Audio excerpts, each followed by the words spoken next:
संत बाळूमामा देवस्थान करता स्वतंत्र कायदा करा।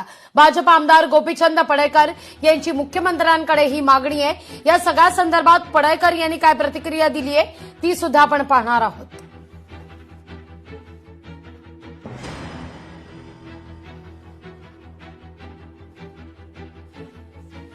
बाळूमामांच्या वरती करोडो लोकांची श्रद्धा आहे।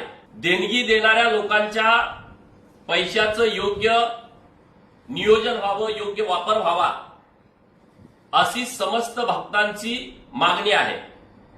आणि म्हणून राज्याचे लाडके मुख्यमंत्री देवाभाऊंना भेटून मी काल विनंती केलेली आहे। श्री पांडुरंगाच्या मंदिराचा जो कायदा आहे, श्री शिर्डी देवस्थान साईबाबा यांचा जो कायदा आहे, तशा पद्धतीचा कायदा श्री संत बाळूमामा देवस्थान आदमा